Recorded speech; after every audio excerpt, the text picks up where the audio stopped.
छात्रों, इसके पहले हमने जो वीडियो बनाए थे उसमें सव्वे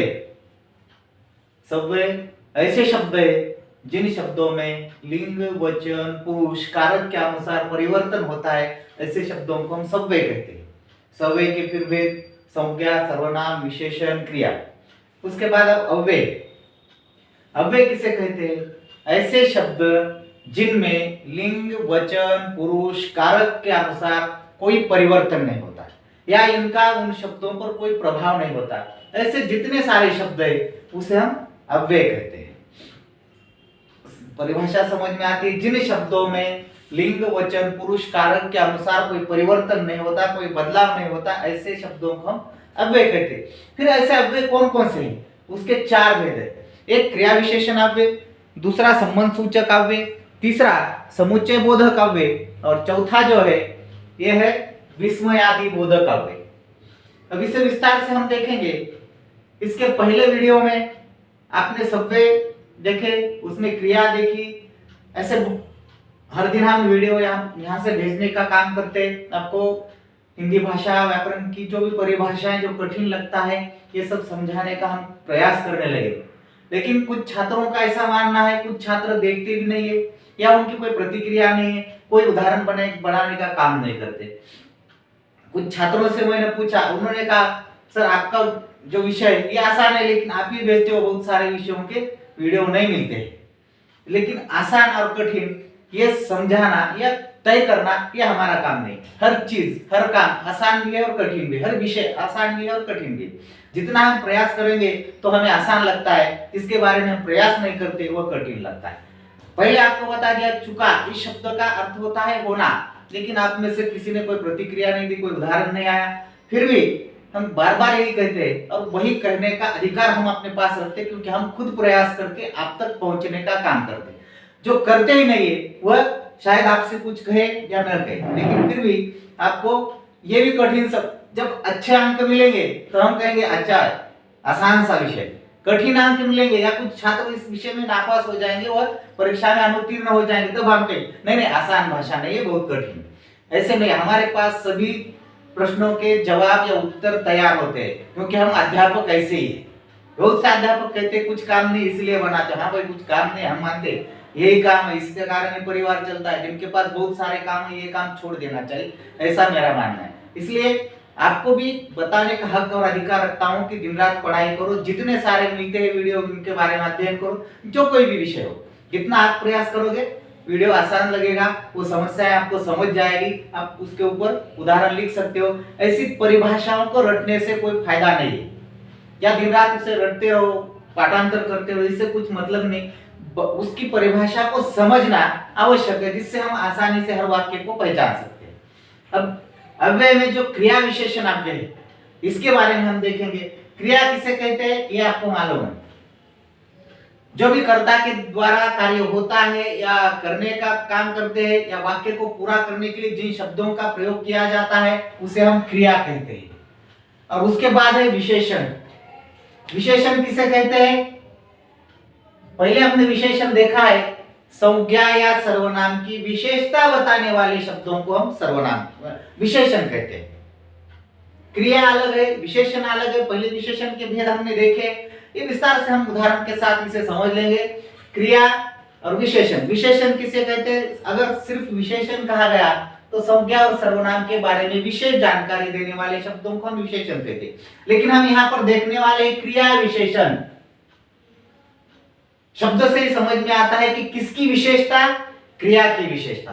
देखो विशेषण और क्रिया विशेषण में क्या अंतर है? क्रिया यानी कि क्रिया की विशेषता दर्शाने वाले जो शब्द है उसे हम क्रिया विशेषण अव्यय कहते हैं। अब यहां पर लिखा है हमने बहुत खाया, इसमें बहुत ये शब्द क्या है? यह शब्द किसकी विशेषता बताता है? थोड़ा सा समझ लो, पूरी तरह से देख लो।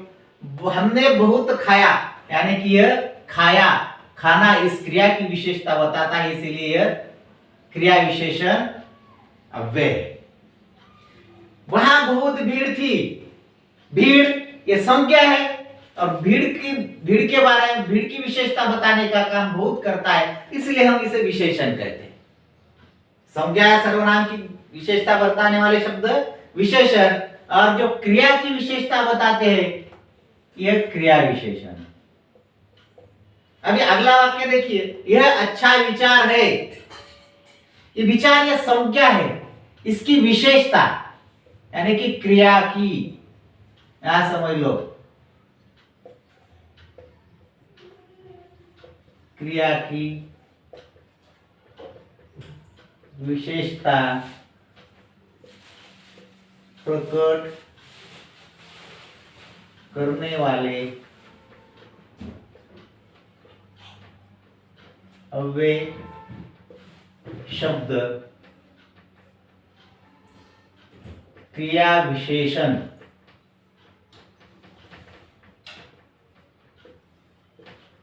अव्यय कहलाते हैं। तो यहां तक आपकी समझ में आ गया, यानी कि क्रिया की विशेषता प्रकट करने वाले जो भी अव्यय शब्द है ये उसे क्रिया विशेषण कहते हैं। अच्छा, ये विशेषता है किसकी? विचार की। विचार ये क्या है? यह संज्ञा है। यहां पर विचार, संज्ञा, अच्छा, विशेषता, लगना, यह क्रिया, यानी कि इस क्रिया की विशेषता ये अच्छा शब्द बताता है, इसलिए इसे हम क्रिया विशेषण अव्यय कहते हैं। लग, इसकी विशेषता, यहां पर विचार संज्ञा है, अच्छा, इसलिए इसे विशेषण कहेंगे हम, ये विशेषण है। यहां पर क्रिया विशेषण।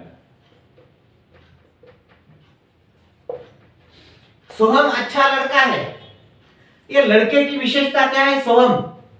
यहां पर भी अच्छा शब्द का प्रयोग हुआ है, यहां पर भी अच्छा शब्द का प्रयोग हुआ है। यहां पर यह विशेषण है, लेकिन यहां पर यह क्रिया विशेषण है, क्योंकि खेलने की जो क्रिया है इसकी वो विशेषता बताता है, इसलिए क्रिया विशेषण अव्यय का उदाहरण।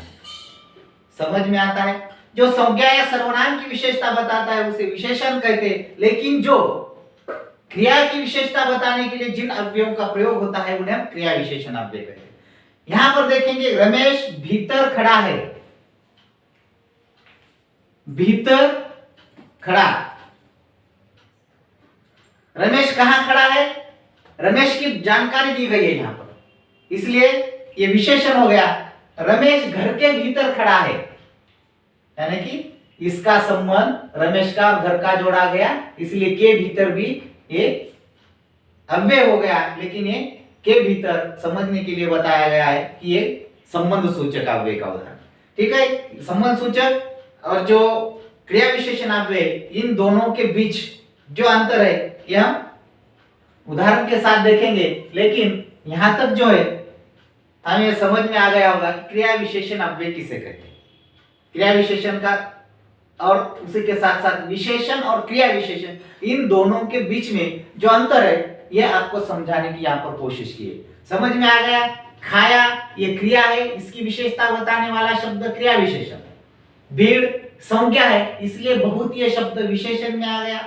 विचार ये संज्ञा है, इसकी विशेषता बताने वाले अच्छा शब्द विशेषण में आ गया। यहां पर भी अच्छा शब्द का प्रयोग किया हुआ है, लेकिन यह लगना इस कार्य का या इस क्रिया की विशेषता बताता है, इसलिए क्रिया विशेषण हुआ। यहाँ पर लड़का ये संज्ञा है, इसकी विशेषता बताने के लिए अच्छा शब्द का प्रयोग किया गया है, इसलिए ये विशेषण है। लेकिन यहीं पर यह अच्छा शब्द खेलना इस क्रिया की विशेषता बताने के लिए प्रयोग किया गया है इस शब्द का, इसलिए यह क्रिया विशेषण अव्यय। इसके आगे हम क्रिया विशेषण अव्यय, फिर उसमें कौन कौन से भेद है ये देखेंगे।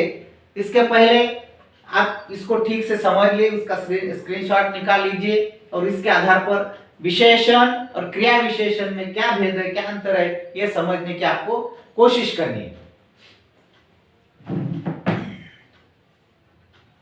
ठीक है, हो गया? एक बार फिर से देख लो, अच्छी तरह से समझ लो।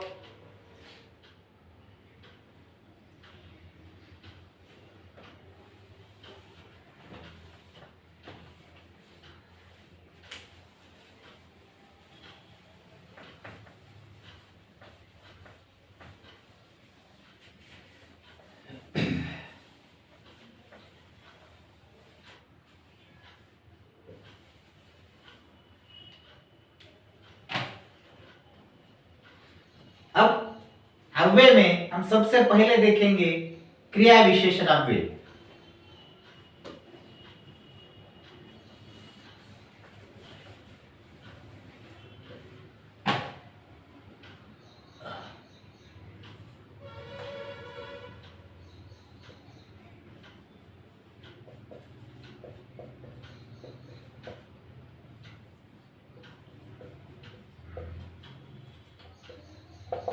इसके पहले आपने समझ लिया क्रिया विशेषण और विशेषण के बीच, विशेषण और क्रिया विशेषण में क्या अंतर है, हम उसे किस प्रकार से पहचान सकते हैं।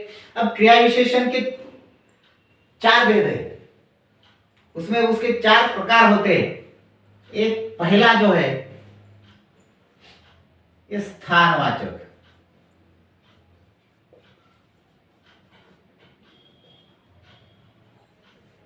स्थान ऐसे शब्द जो किसी क्रिया या जो कोई ऐसा अव्यय हो जो स्थान के संबंध में उसकी विशेषता प्रकट करता है।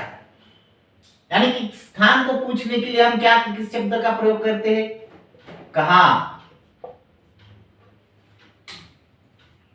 उसके बाद स्थान के बाद देखेंगे हम कालवाचक,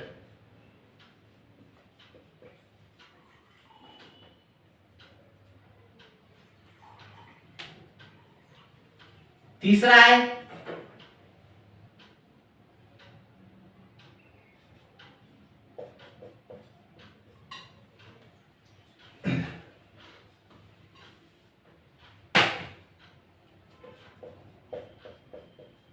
रीतिवाचक और चौथा है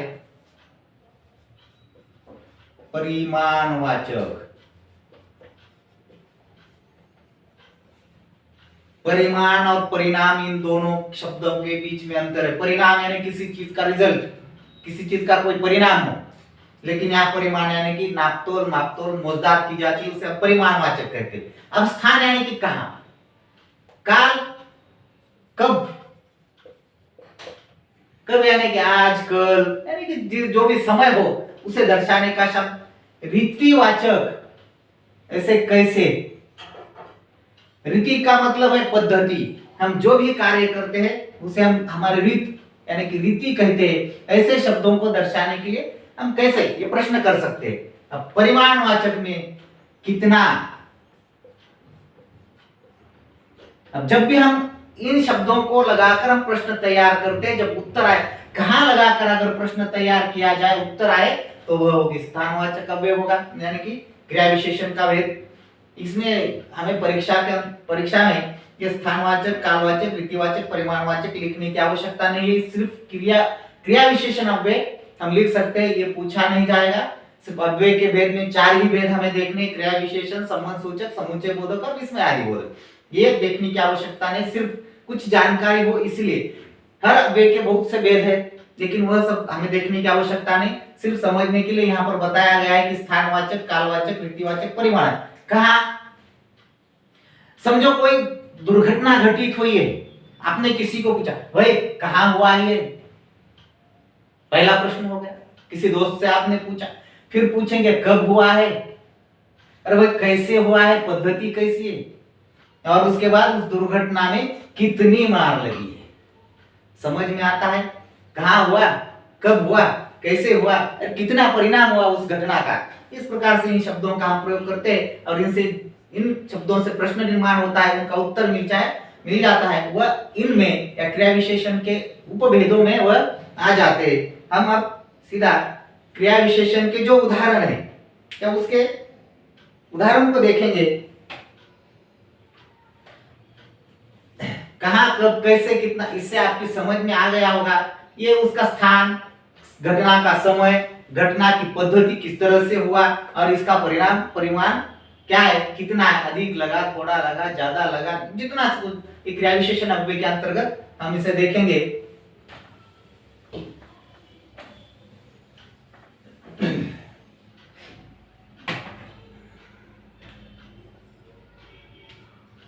अब यहां पर कहा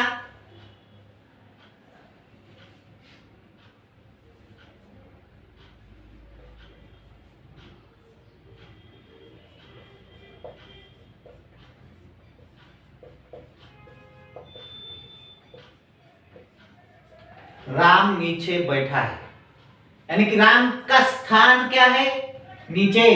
ये हो गया क्रिया विशेषण। इसमें फिर उदाहरण कौन से होंगे,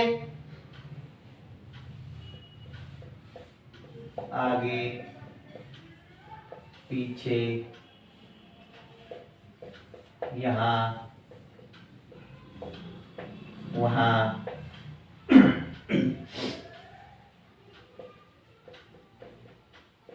लगातार, अचानक, ये है। ये क्या होगा, आगे पीछे स्थान होगा, यहां वहां स्थान होगा, लगातार अचानक रीतिवाचक में होगा। उसके बाद क्रिया विशेषण क्या हुए, ऊपर, धीरे धीरे, अधिक, न्यून।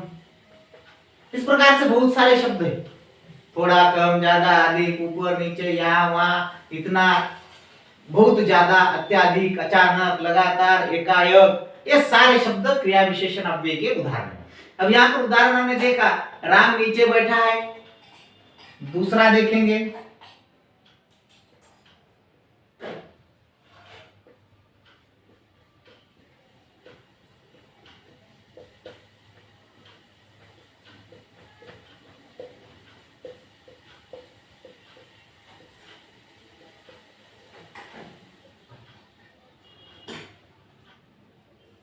अचानक, अकस्मात।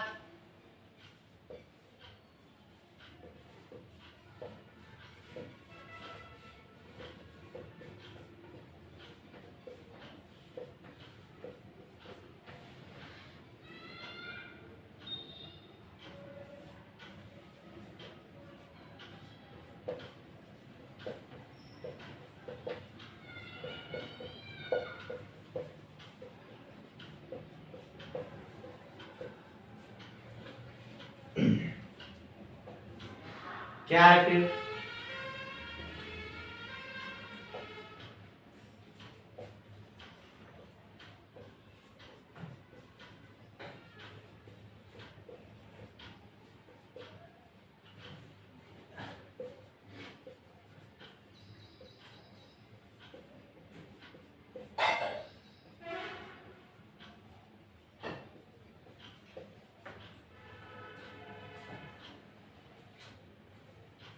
ऐसे बहुत सारे वाक्य बना सकते हो।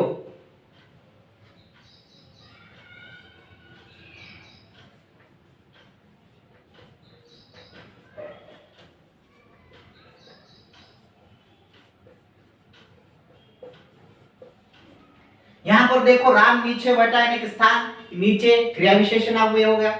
ये लगातार, ये पद्धति है, बारिश कैसे हो रही है, लगातार, यानी कि बारिश की ये पद्धति है, रीति है, इसीलिए क्रिया विशेषण अव्यय। वह अचानक आ गया, अचानक, धीरे धीरे, लगातार, अकस्मात, एकाएक, ये क्रिया विशेषण। हत्ती चाल की पद्धति कैसी है, धीरे धीरे। पानी की मात्रा कैसी है, यानी कि ज्यादा से ज्यादा पानी पीना, जल पीना, ये सेहत के लिए अच्छा होता है। उसके बाद राम पीछे पीछे चल रहा है, कैसे चल रहा है, उसकी पद्धति कैसी है, वो पीछे पीछे आ रहा है। इस प्रकार से यहाँ पर ये क्रिया विशेषण अव्यय के उदाहरण आपके सामने रखे, ऐसे बहुत सारे उदाहरण आप बना सकते हो। इसी के साथ साथ हम दूसरा अव्यय देखेंगे, संबंध सूचक अव्यय।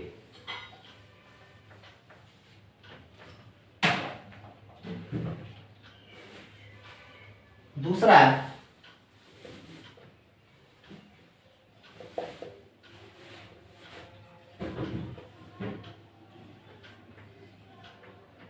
संबंध सूचक अव्यय। अभी ध्यान से देखेंगे तो क्रिया विशेषण अव्यय और संबंध सूचक अव्यय दोनों में आने वाले शब्द एक ही होते हैं, लेकिन उनमें कुछ परिवर्तन होता है। यहां पर आने वाले शब्द एक शब्द का या एक संज्ञा सर्वनाम का संबंध दूसरे से जोड़ने का काम। यहां पर राम एक संज्ञा है। देखिए, उदाहरण के लिए हम वाक्य लिखेंगे, इसी के आगे राम वृक्ष के नीचे बैठा है। अब यहां पर नीचे ये क्रिया विशेषण हो गया, यहां पर भी नीचे शब्द है, ये भी क्रिया विशेषण अव्यय होगा क्या? फिर यहां पर भी नीचे है, यहां पर भी नीचे, लेकिन नहीं, यहां पर यह संबंध सूचक अव्यय है। फिर क्यों?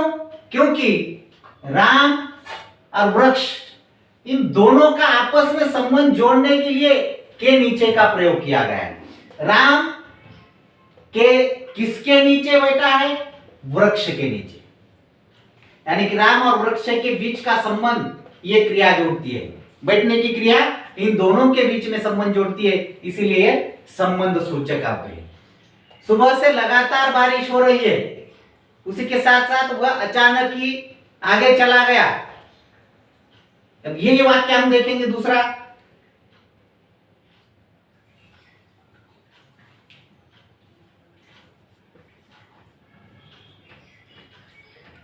वह अचानक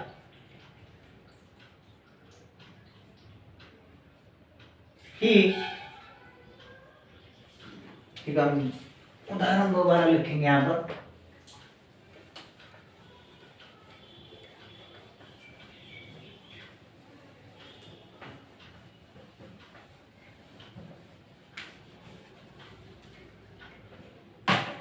जो आपके पहले उदाहरण लिखे गए थे, हमने विशेषण और क्रिया विशेषण के बीच का अंतर देखा, फिर क्रिया विशेषण अव्यय और संबंध सूचक में क्या है, ये उसका पहला उदाहरण आपने देखा। ऐसे बहुत से अलग अलग उदाहरण हम देख सकते हैं। जैसे पहले लिखा था, राम भीतर खड़ा है, ये भीतर शब्द क्रिया विशेषण में आता है, लेकिन इसी का राम घर के भीतर खड़ा है। अब ऐसे शब्द देखेंगे हम। वह एक उदाहरण देखा, राम नीचे बैठा है, राम वृक्ष के नीचे बैठा है। अब दूसरी आसान सा तरीका है संबंध सूचक समझने का, वह भी अंत में आपको बता दूंगा, लेकिन ऐसे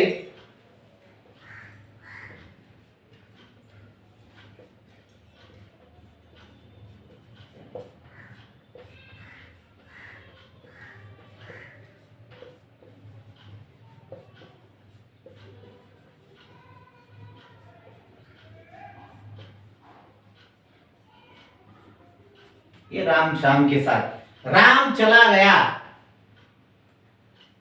और राम श्याम के साथ चला गया, के साथ आ गया। यहां पर सिर्फ राम चला गया हमने दिया है, राम तेजी से चला गया ये बताते क्या, यहां पर हम तेजी से लिखते हैं, तेज, ये क्रिया विशेषण अव्यय में होगा, ये क्रिया विशेषण अव्यय होगा। के साथ तीसरा देखेंगे हम। ऐसे बहुत कुछ नाम बदल देंगे, राम ये हमेशा आ रहा है अंदर।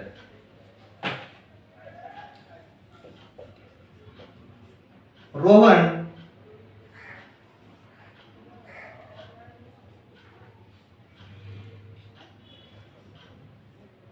कुर्सी पर बैठा है। चौथा,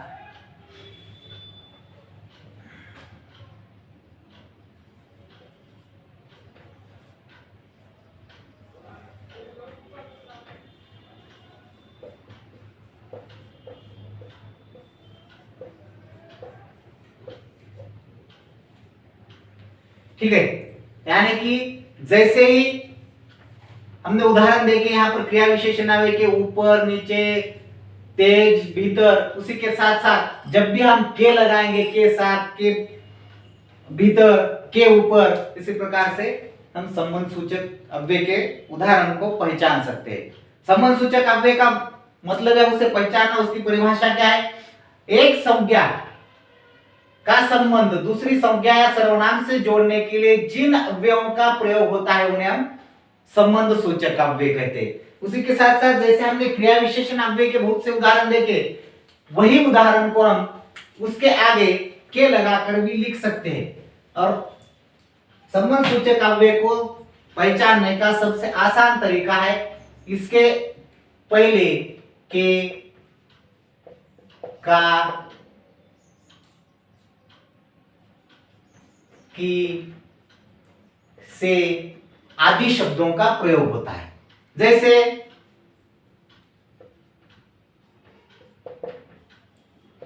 के ऊपर, के नीचे, के साथ, के पीछे, ऐसे बहुत से उदाहरण लिख सकते हो। ज्यादा से ज्यादा समझने के लिए बहुतों जगह पर या 99% के लगाकर ही संबंध सूचक के उदाहरण होते हैं। अपवाद स्थिति में के नहीं होता, से होगा। उनसे एक पहले वाक्य लिखा गया था, उसी प्रकार से पर, भीतर, उसके, उनके, ऐसा भी हो सकता है। इसके साथ जुड़कर, उसके के साथ जुड़कर भी अव्यय आ सकता है।